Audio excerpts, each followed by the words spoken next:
Dragon finalmente nos revela seu passado. Ele foi um marinheiro, mas largou a marinha por ela não ser a verdadeira justiça. Dragon foi um dos almirantes de sua época. Se você quer saber sobre tudo isso e muito mais, então fica aqui comigo, que é isso que eu vou te mostrar agora. Fala galera, tudo bem com vocês? Eu sou o Gabriel e esses novos capítulos de One Piece todos estão vindo para nos revelar vários segredos da obra. E agora está sendo a vez do Dragon, nos revelando um pouco de seu passado misterioso. Mas agora nesse exato momento é a sua vez de deixar o like nesse vídeo. Então deixe o seu like e vamos então para o One Piece 1097, chamado Genie. O capítulo então continua nos mostrando o passado de Kuma, começando há 8 anos após o incidente de God Valley ou há 30 anos atrás. Kuma já está bem maior e ele agora está com 17 anos e acabou se tornando um pastor no reino Sorbet. Como tínhamos visto no capítulo anterior, Kuma, após fugir de God Valley, passou a morar em uma igreja com a Genie, e ele se tornou uma pessoa muito bondosa que ajuda as pessoas de seu reino, principalmente usando os poderes da sua fruta Nikkyu Nikkyu no Mi para remover a dor das pessoas. Ele ajuda uma senhora removendo suas dores em uma bolha de pata, e a senhora fica muito agradecida. Ela fala que morou ali no reino Sorbet há muito tempo e até mesmo conheceu o pai do Kuma. Tanto é que ela ficou surpresa quando ele desapareceu de repente. Ela também explica que o reino Sorbet é um reino pobre, cheio de idosos. Assim que diz isso, um outro senhor aparece dizendo que sua cintura está doendo muito e fala que ele é o próximo a ser curado.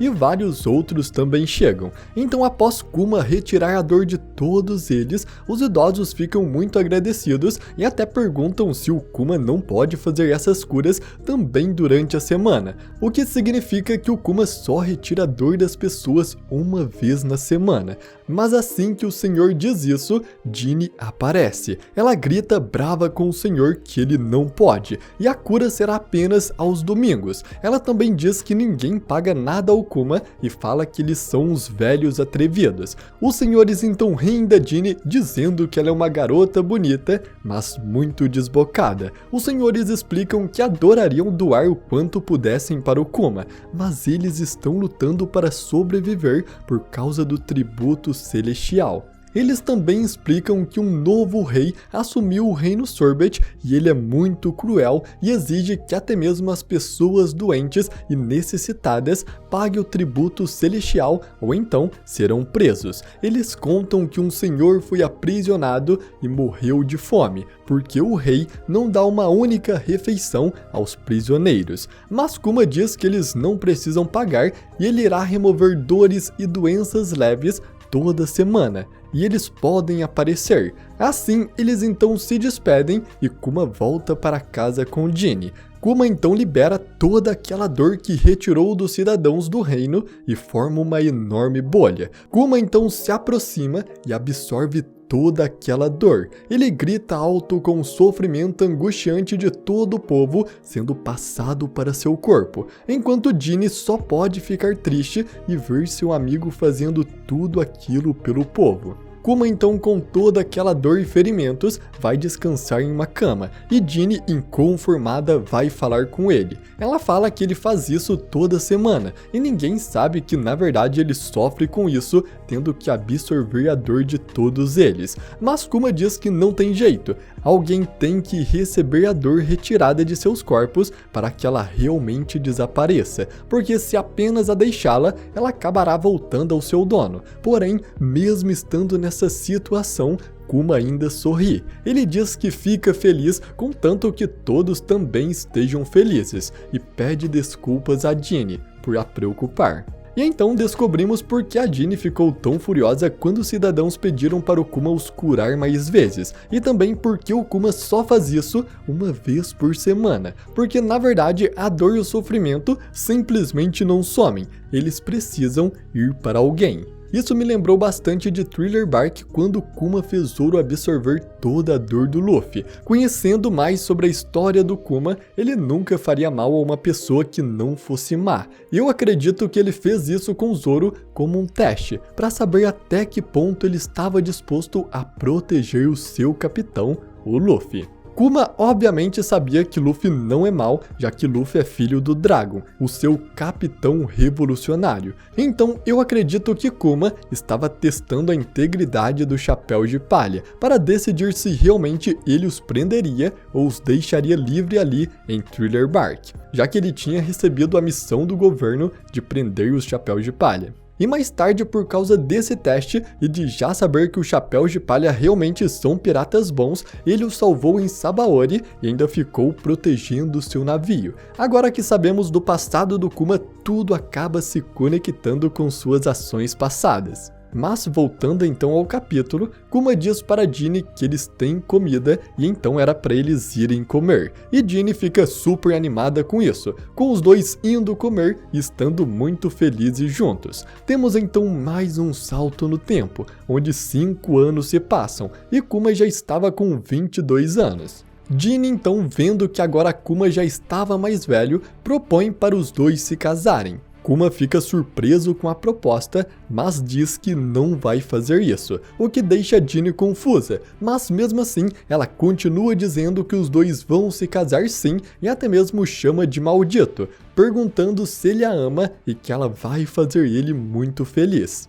Kuma, envergonhado, diz que seria muito feliz ao seu lado, mas ele se lembra de seu pai, de sua mãe e de sua infância, se lembrando de que só porque sua mãe se casou com um bucaneiro, ela teve sua vida arruinada, se tornou uma escrava e não aguentou as torturas dos nobres mundiais, morrendo ainda muito jovem. Kuma então, com uma expressão triste, apenas sussurra que não quer fazê-la triste, por também se relacionar com um bucaneiro. Mas de repente então ele muda de assunto e olha no jornal um artigo sobre o Exército da Liberdade, que eles estão causando protestos em vários países e que seu líder finalmente se tornou um procurado pelo governo mundial, e seu nome é Dragon. E aqui podemos ver que antigamente o Exército Revolucionário não se chamava Exército Revolucionário, e sim Exército da Liberdade. Kuma então diz a Jinny que Dragon é uma pessoa legal e deve ser o herói de alguém. Ele então fala que também irá para o mar um dia e que quer usar sua vida para ajudar as pessoas. E aqui podemos perceber a admiração do Kuma pelo Dragon. Vimos na sua infância que o sonho do Kuma era ser um herói e ajudar as pessoas a libertando. E Dragon faz exatamente isso, ele salva as pessoas, tanto é que seu grupo se chama Exército da Liberdade.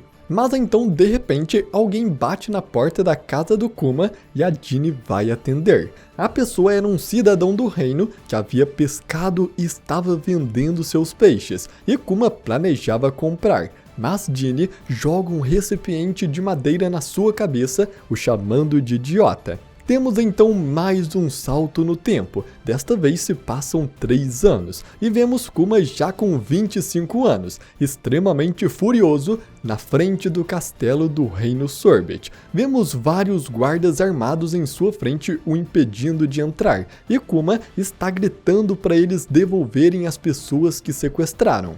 Mas os guardas nem ligam para o que o Kuma diz, eles apenas perguntam se ele realmente pretende desafiar o exército real, e diz que as leis mudaram, que eles são livres para usarem as pessoas do sul como quiserem. Basicamente, o rei cruel e tirano do Reino Sorbet colocou uma nova lei em seu reino. Ele dividiu seu terreno em 2, o lado norte e o lado sul. E basicamente a lei permite às pessoas do norte fazer o que quiser com o povo do sul, até mesmo os pegar como seus escravos. E Kuma, ao ouvir isso, fica extremamente furioso. Sua fúria é tanta que ele ataca os guardas com sua fruta da pata, destruindo a entrada do castelo, enquanto grita que não irá perdoá-los por escravizar pessoas. Como sabemos, Kuma foi um escravo antes. Ele sabe como é difícil toda essa situação e como não há motivo nenhum para fazer isso, por causa disso, por sua própria experiência, ele não foi capaz de conter sua fúria, e mesmo sendo tão pacífico, ele atacou todos os guardas. Enquanto Kuma ataca o castelo real, um dos servos do rei vem lhe contar que esta nova política não foi bem recebida pelo povo do reino, mas o rei mesmo assim está completamente calmo. Ele diz para não se preocupar porque as pessoas se confundem fácil com títulos, e logo todos estarão desprezando o povo do sul.